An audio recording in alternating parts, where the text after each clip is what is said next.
Hello बच्चों, कैसे हो आप लोग? बढ़िया। इलेक्ट्रोस्टैट आज हमारे पास हेडिंग आई है। क्लियर। अब हम इसमें देखेंगे कि जीवी पंत यूनिवर्सिटी वाले एग्रीकल्चर एग्जाम के अंदर हमारा इलेक्ट्रोस्टैट किस फॉर्म में आता है, कितने क्वेश्चंस आते हैं, कितना इसमें कंटेंट रहता है जिससे हमें क्वेश्चन मैक्सिमम से मैक्सिमम हम सॉल्व कर पाए। ठीक। सबसे पहले हम समझते हैं इसके अंदर कि इलेक्ट्रोस्टैट क्या होता है। इलेक्ट्रोस्टैट का मतलब होता है जब हम किसकी बात कर रहे हैं, चार्जेस एट रेस्ट।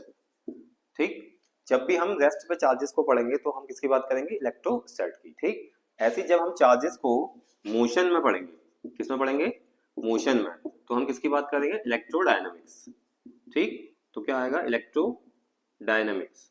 क्लियर। इतना समझ में आ गया कि चार्जेस रेस्ट पे होंगे तो इलेक्ट्रोस्टैट, मोशन में होंगे तो इलेक्ट्रोडायनामिक्स। ठीक। अब हमारे पास क्या है, फिजिक्स की ऐसी ब्रांच जिसपे हम स्टडी किसकी करेंगे, सिर्फ हम चार्जेस के रेस्ट की बात करेंगे। इतना क्लियर है। अब देखिए चार्ज कहां से आया। दूसरा पॉइंट है हमारे पास कि चार्ज होता क्या है और कहां से आया। चार्ज क्या है कि इनहेरेंट प्रॉपर्टी ऑफ मैटर। ठीक। चार्ज क्या है, हमारी इनहेरेंट प्रॉपर्टी ऑफ मैटर, यानी कि मैटर की कोई छुपी हुई प्रॉपर्टी।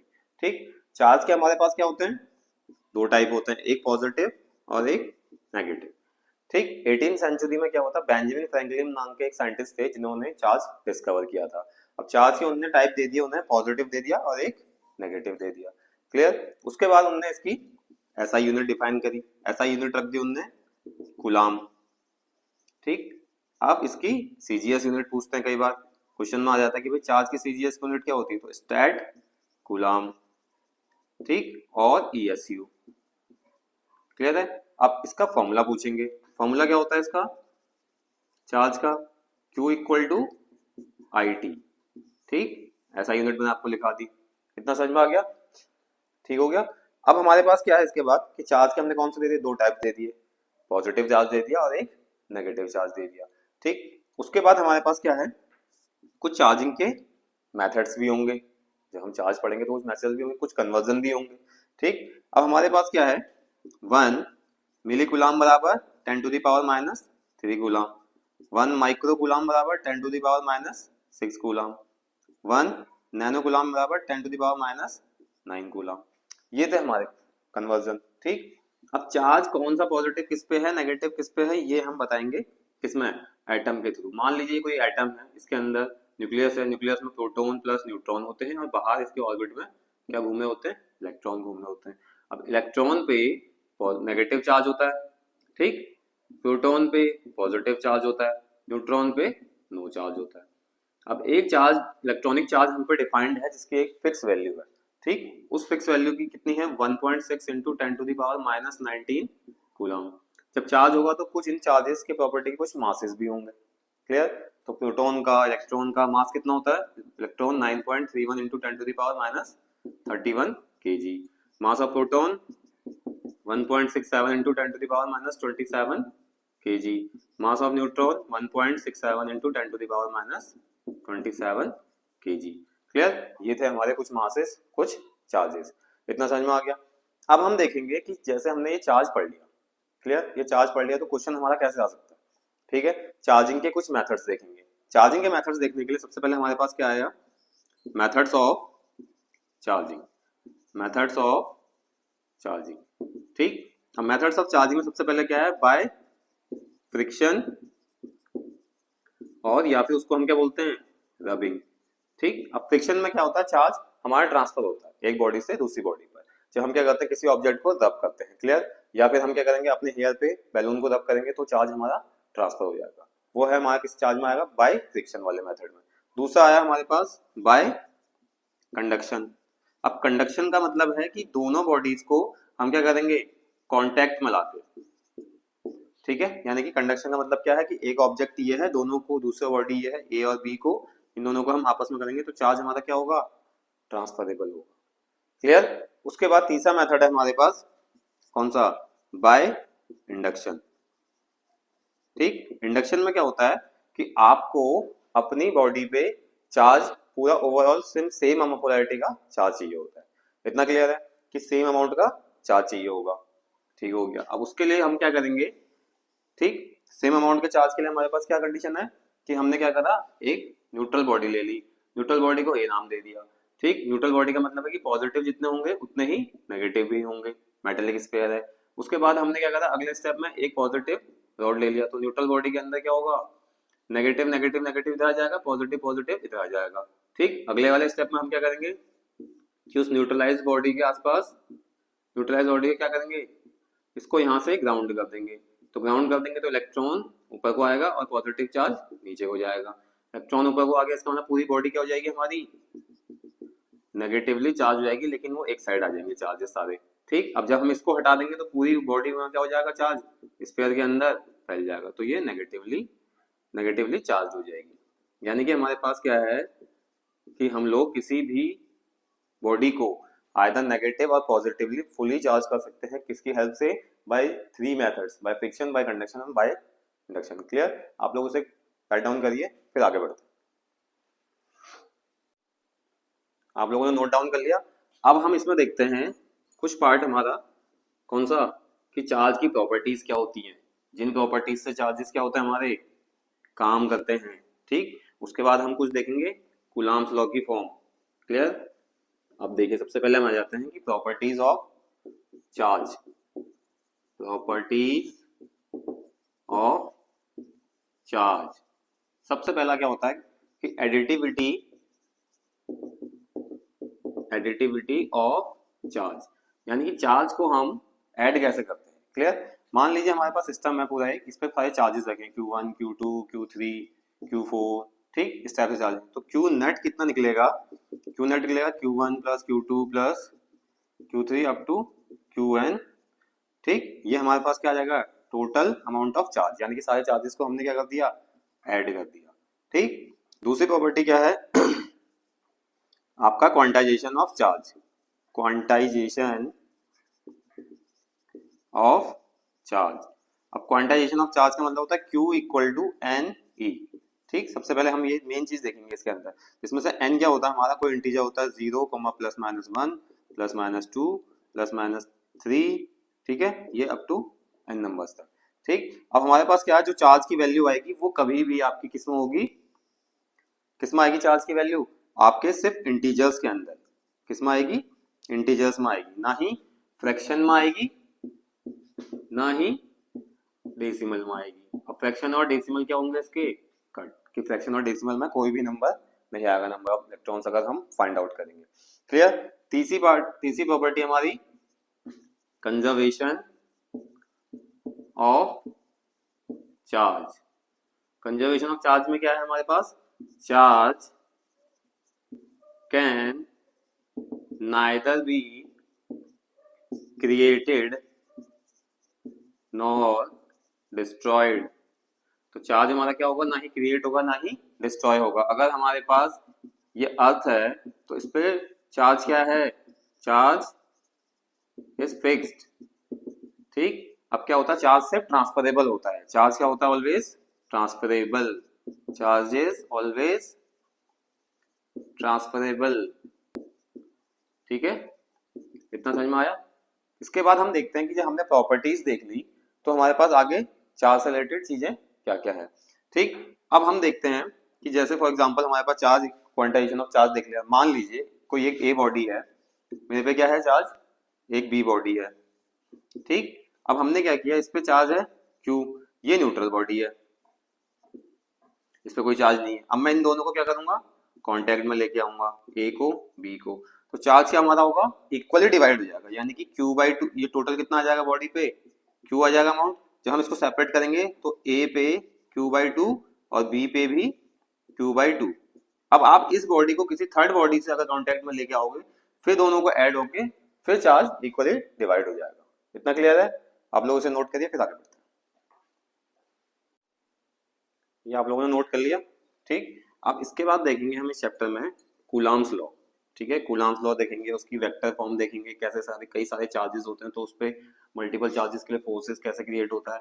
ठीक, तो वो सारी कंडीशन हम किसके अंदर देखेंगे, इस चैप्टर के अंदर। अब कूलम्ब्स लॉ में कूलम्ब्स ने क्या कहा था स्टेटमेंट में, वो बताएंगे, उसके डिस्टेंस पे क्या इफेक्ट पड़ता है वो बताएंगे। क्लियर, अब ये देखिए, इसमें हमने डाला सबसे पहले Coulomb's law. Coulomb's law, coulomb नाम के साइंटिस्ट ने कहा कि जो फोर्स होगा, मान लीजिए ये हमारे पास दो चार्जेस हैं, एक ए एक बी, ये Q1 ये Q2, ठीक। दूसरी बात ये क्या है, सबसे पहले जो उसने लॉ दिया था वो दिया था सेंट्रल फोर्सेस के लिए, ठीक। इसमें क्या बोला कि जो डिस्टेंस होगी दोनों के बीच में वो कहाँ से मेजर करेंगे हम, सेंटर टू सेंटर से, ठीक। तो उसमें बोला F is directly proportional to product of वो चार्जेस और F is inversely proportional to distance के स्क्वायर के, क्लियर। उसके बाद F को कांस्टेंट प्रोपोर्शनलिटी का Q1 Q2 by R square combine कर 1 मान लो, इसको 2 मान लो, ये आपने बहुत बेसिक किया होगा, ठीक है। तो हम इसमें नहीं जाते हुए हम K Q1 Q2 by R square, K क्या होगा यहाँ पे, डाइलेक्ट्रिक इलेक्ट्रिक कांस्टेंट, ठीक है, ठीक। उसके बाद हमारे पास क्या आ गया, K की भी कुछ वैल्यू होती है। अब K की वैल्यू क्या होती है, 1/4 पाई एप्सिलॉन नॉट, ठीक। एप्सिलॉन नॉट को बोलते हैं permittivity, permittivity of free space, ठीक। फ्री स्पेस का मतलब है, परमिटिविटी का मतलब है कि हमारे पास इलेक्ट्रिक फील्ड लाइंस को कितनी परमिशन मिल रही है ट्रैवल करने के लिए, क्लियर। उसके बाद हमारे पास क्या है, जो हमारे पास K है इसकी वैल्यूज भी होंगी। इस K की वैल्यू होती है 9 × 10⁹ यूनिट क्या हो जाएगी इसकी, newton metre square, newton metre square पर कूलम्ब स्क्वायर। ऐसी एप्सिलॉन नॉट की वैल्यू होती है 8.854 × 10⁻12।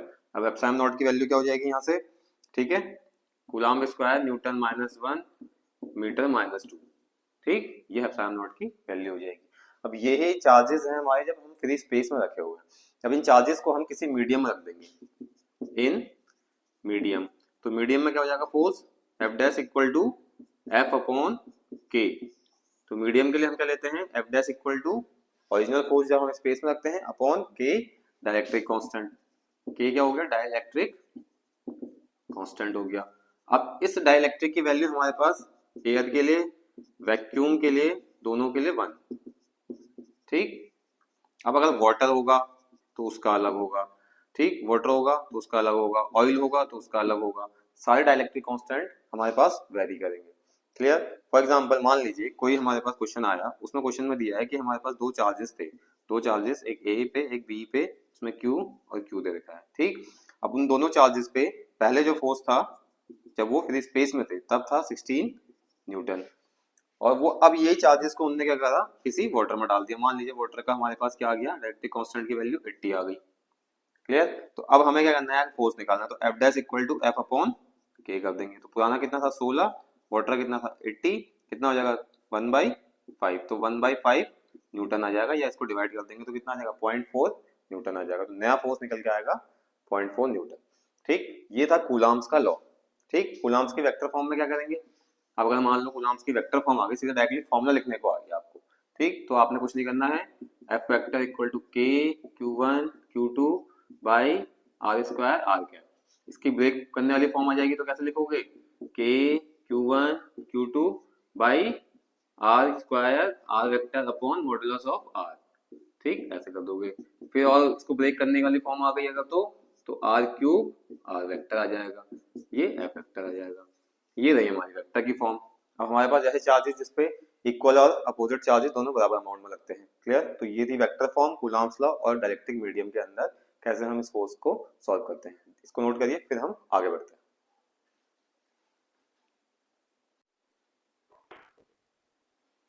आप लोगों ने लिख लिया ये।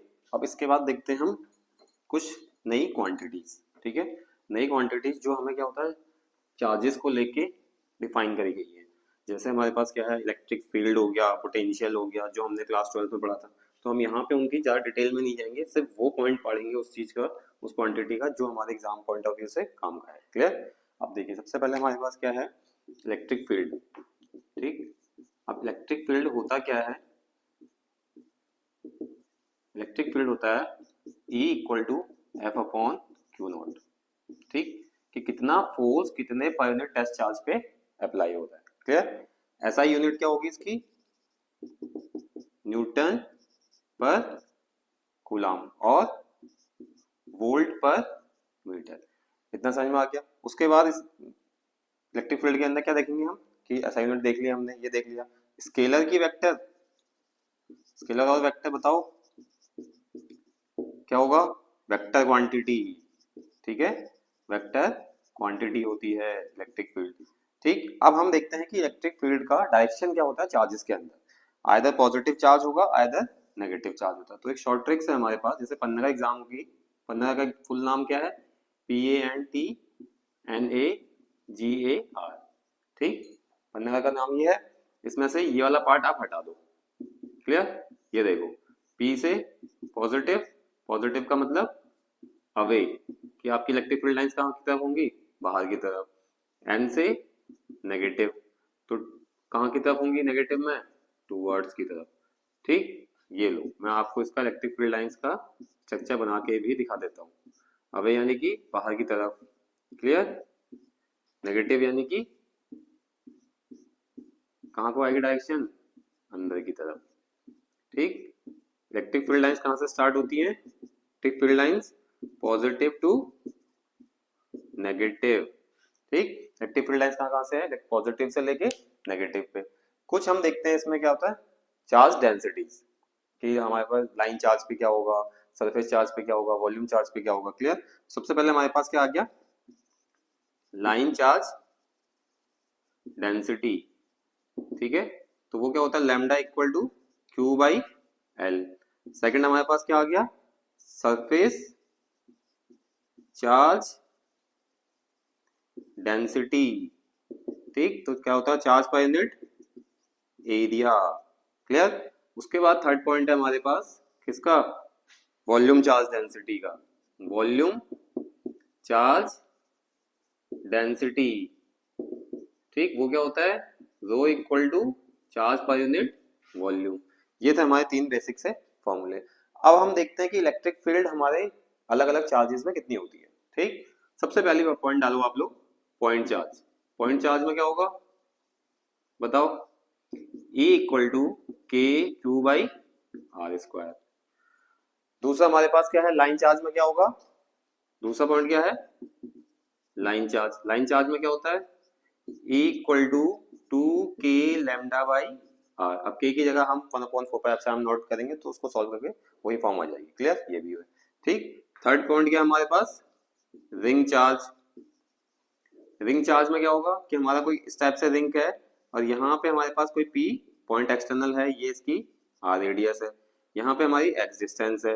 अब रिंग पे हमारे पास 2 पॉइंट होंगे, ये सेंटर पॉइंट हो गया, ये इसकी हाइपोटेनस होगी। तो E की वैल्यू क्या होगी, E P पॉइंट पे क्या होगा, कितना होगा बताओ, K Q by H cube into X, ये इसकी हाइपोटेनस। हाइपोटेनस की वैल्यू कितनी हो जाएगी, R square plus X square. तो आप यहाँ पे क्या कर सकते हो, इसकी वैल्यू पुट कर सकते हो। तो के क्यू एच की जगह R square plus X square की होल की पावर 3/2 इंटू एक्स। ठीक, और ई सेंटर पे कितना होगा बताओ, ई सेंटर पे 0 हो जाएगा। तो ये था हमारे पास क्या, तीन चार्जेस के फॉर्मूले, line charge, surface charge, volume charge. दूसरा हमारे पास इलेक्ट्रिक फील्ड होती क्या है। क्लियर, इसके बाद हम देखेंगे कुछ और चार्जेस, फिर उसके बाद देखेंगे पोटेंशियल। पहले इसको नोट करिए आप लोग, नोट डाउन कर लिया आप लोगों ने ये। अब हम इसमें देखते हैं, लास्ट टाइम पे हम कहाँ पे थे, ठीक, रिंग चार्ज पे। अब रिंग चार्ज के बाद हमारे पास कुछ 2-4 चार्जेस हमारे और बचे हैं जो आएंगे अभी। ठीक है, उन चार्जेस में हम क्या क्या देखेंगे कि कितनी इलेक्ट्रिक फील्ड बन रही है और उस इलेक्ट्रिक फील्ड का फॉर्मूला क्या है। ठीक, अब हम सबसे पहले देखेंगे इसमें शीट चार्ज। चौथा पॉइंट कौन सा आएगा हमारे पास, शीट चार्ज का। शीट चार्ज में क्या होती है, electric field equal to sigma upon 2 epsilon nought. Clear, उसके बाद हमारे पास कौन सा चार्ज आता है, हॉलो स्फीयर। हॉलो स्फीयर में क्या होता है, दो कंडीशन बन जाती है, पहली एक इनसाइड, दूसरी आउटसाइड। अब इनसाइड वाले में क्या होगा, आपका इलेक्ट्रिक फील्ड कितनी होगी, 0। आउटसाइड वाले में क्या होगा, E इक्वल टू के क्यू बाई कितनी होगी बताओ, आर स्क्वायर। ठीक, अगला पॉइंट है हमारे पास किसमें, सॉलिड स्फीयर। सॉलिड स्फीयर में क्या होगा, दो पॉइंट फिर बन जाएंगे। इनसाइड वाले में क्या होगा, K Q X by R cube. Outside वाले में क्या रहेगा, सेम कंडीशन रहेगी। क्या रहेगी, same condition, K Q by R square. अब ये है हमारे पास स्क्वायर टाइप का, तो ये हमारे पास सेंटर हो गया, ये हमारे पास रेडियस, ये हमारे पास कहीं एक एक्सटर्नल पॉइंट या पी मान लो इसको, तो ये आर डिस्टेंस होगी। ठीक है, तो कंफ्यूज मत होना कैपिटल आर और स्मॉल आर। ठीक, उसके बाद हमारे पास आएगा अगली quantity electric potential. Electric potential, अब इलेक्ट्रिक पोटेंशियल का मतलब क्या होता है, डिनोट किससे करते हैं इसको, हम सबसे पहले V से इसको डिनोट करते हैं। दूसरा हमारे पास क्या है कि ये स्केलर है कि वेक्टर है, स्केलर है। फॉर्मूला क्या होता है इसका बताओ, V equal to W by Q. अब हमारे पास क्या है कि इलेक्ट्रिक पोटेंशियल का मतलब होता है किसी भी चार्ज को हम अपने इलेक्ट्रिक फील्ड वाले पॉइंट में लाने के लिए जितना वर्क डन करते हैं उसे हम क्या बोलते हैं, इलेक्ट्रिक पोटेंशियल। ऐसा यूनिट क्या होगी इसकी, जूल पर कूलाम। क्लियर, ऐसा यूनिट जूल पर कूलाम। जब स्केलर है तो डायरेक्शन होगी या नहीं होगी, नहीं होगी। उसके बाद हमारे पास आया नीचे एक term E equal to minus D V by D R, यानी कि D V equal to minus E into D R. Clear, ठीक, इस वाले केस में हमारे पास क्या है, इलेक्ट्रिक फील्ड यूनिफॉर्म है। ये था हमारे पास इलेक्ट्रिक पोटेंशियल और इलेक्ट्रिक फील्ड हुआ एक रिलेशन। क्लियर, उसके बाद हम एक देखते हैं तीसरी क्वांटिटी कि हमारे पास इक्विपोटेंशियल सरफेस क्या होता है। इक्विपोटेंशियल सरफेस क्या देखेंगे हम लोग, इक्विपोटेंशियल सरफेस। पहला पॉइंट क्या होता है कि इक्विपोटेंशियल सरफेस वो सरफेस होते हैं जहां पे पोटेंशियल कांस्टेंट होता है। तो पोटेंशियल क्या होगा, पोटेंशियल इज कांस्टेंट। ठीक हो गया। अब जब पोटेंशियल कांस्टेंट होगा दोनों पॉइंट्स पे, मान लीजिए ये कोई सरफेस है हमारे पास, ये सरफेस पे हमारे पास पोटेंशियल ए ये है, बी ये है। ठीक, अब हमें यहाँ से यहाँ तक का वर्क डन करना है। ठीक, जब पोटेंशियल कांस्टेंट है तो वर्क डन कितना होगा, जीरो, तो उसमें वर्क डन जीरो होगा। अगला पॉइंट क्या होगा, इक्विपोटेंशियल सरफेस के अलोंग क्या होगा, आपकी इलेक्ट्रिक फील्ड हमेशा जीरो होगी। इक्विपोटेंशियल इक्विपोटेंशियल सरफेस, सरफेस के अलोंग इलेक्ट्रिक फील्ड जीरो होगी। ठीक, इलेक्ट्रिक फील्ड कैसे रहेगी हमेशा इसके अंदर, electric field always perpendicular to the equipotential surface. ठीक है, अलोंग रहेगी तो जीरो होगी और परपेंडिकुलरली हमेशा एग्जिस्ट करेगी इक्विपोटेंशियल सरफेस पर। क्लियर, इतनी बातें समझ में आ गई। तो ये थे हमारे पास कुछ टर्म्स पोटेंशियल के और कुछ। अब हम इलेक्ट्रिक पोटेंशियल देखेंगे सारे चार्जेस पर कि चार्जेस के केस में किस केस में, जैसे मान लीजिए पॉइंट चार्ज पे क्या होगा, लाइन चार्ज पे क्या होगा। क्लियर, तो पहले आप लोग उसको नोट करिए फिर आगे बढ़ते हैं। इतना नोट डाउन कर लिया, अब देखते हैं इसके आगे पोटेंशियल एनर्जी। अब पोटेंशियल एनर्जी क्या होती है हमारी, किसी भी दो चार्जेस को हमने एक सिस्टम बना के रख दिया, उस सिस्टम के अंदर हमें पोटेंशियल एनर्जी कैलकुलेट करनी है। क्लियर, अब उसके लिए हमें कुछ फॉर्मूले देखने हैं बेसिक्स, और कुछ पोटेंशियल्स के ऊपर चार्ज जो अलग अलग टाइप के चार्ज होंगे उनके लिए हमने चार्जेस देखने हैं। ठीक है, उसके बाद देखिए पोटेंशियल एनर्जी के लिए, पोटेंशियल एनर्जी, पोटेंशियल एनर्जी के लिए U K Q1 Q2 by R। ठीक, कि कितना हम क्या करते हैं, एनर्जी लगाते हैं इस सिस्टम को क्रिएट करने के लिए। ठीक है, ऐसे हमारे पास नंबर ऑफ चार्ज होंगे, फॉर एग्जांपल 1 2 3, इससे हमने A B C बना दिया। तो अब हमें पोटेंशियल एनर्जी निकालनी है, तो हम क्या करेंगे, इससे इस पे भी निकालेंगे, इससे इस पे भी और इससे इस पे भी। तो सबकी पोटेंशियल एनर्जी हमें क्या करनी पड़ेगी, कैलकुलेट करनी पड़ेगी। तो नेट पोटेंशियल तब आएगा। क्लियर, तो नेट पोटेंशियल एनर्जी तब कैलकुलेट होगी। इतना समझ में आ गया, वो हम अभी न्यूमेरिकल करेंगे उसके साथ देखेंगे। अब देखते हैं हम पोटेंशियल अलग अलग चार्ज के लिए क्या होता है। सबसे पहले पॉइंट चार्ज। पॉइंट चार्ज के लिए हमारे पास पोटेंशियल की वैल्यू क्या है, के क्यू बाई आर, यानी कि V इक्वल टू के क्यू बाई आर हो जाएगी। ठीक, ऐसे ही हमारे पास अगला पॉइंट है कि रिंग चार्ज के लिए। ठीक है, सेकंड पॉइंट क्या है, रिंग चार्ज। अब रिंग चार्ज के लिए हम क्या पोटेंशियल देखेंगे, सबसे पहले रिंग बना देते हैं एक।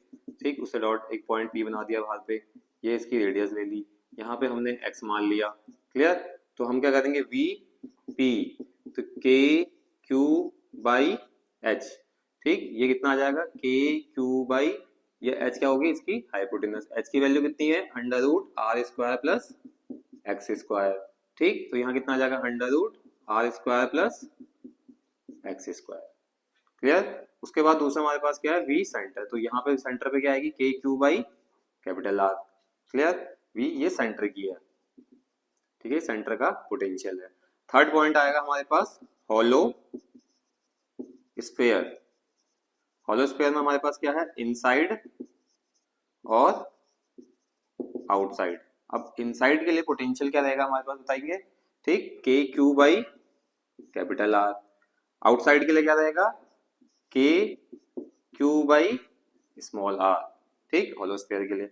ऐसे हमारे पास क्या आएगा अगला, सॉलिड स्फीयर। सॉलिड स्फीयर, इसके लिए भी हमारे पास क्या आएगी, इनसाइड के लिए इनसाइड का एक पोटेंशियल और दूसरा हम किसके लिए लिखेंगे, आउटसाइड के लिए। अब इनसाइड के पोटेंशियल को लिखने के लिए हमें क्या करना पड़ेगा, V इक्वल टू के Q by 2r cube bracket 3r square minus r square, ठीक। तो ये क्या रहेगा हमारे पास, इनसाइड का पोटेंशियल। अब आउटसाइड का पोटेंशियल देखो हम, अब आउटसाइड का पोटेंशियल लिखते हैं, तो V इक्वल टू के क्यू बाई स्मॉल r। तो ये रहेगा हमारे पास इनसाइड आउटसाइड का पोटेंशियल। पोटेंशियल एनर्जी हमने डिस्क्राइब कर दी। चार्जेस हमारे पास पॉइंट चार्ज हो गया, रिंग चार्ज हो गया, हॉलो स्फीयर हो गया, सॉलिड स्फीयर को चार्ज हो गया, इनके इनसाइड आउटसाइड हमने देख लिए। तो ये थे हमारे पास सारे फॉर्मूले। इस फॉर्मूले के बेसिस पे हम आपको कराएंगे न्यूमेरिकल। क्लियर, देन इसके बाद तब हम इलेक्ट्रोस्टैट सेकंड पार्ट आएगा जिसमें हम डायपोल पढ़ेंगे, डायपोल से रिलेटेड शॉर्ट डायपोल, ठीक है, जो भी डायपोल आएंगे हमारे, हम उसके अकॉर्डिंग उसके क्वेश्चंस भी करेंगे, ठीक। तो मिलते हैं नेक्स्ट वीडियो में इलेक्ट्रोस्टैट का पार्ट सेकंड में। Thank you.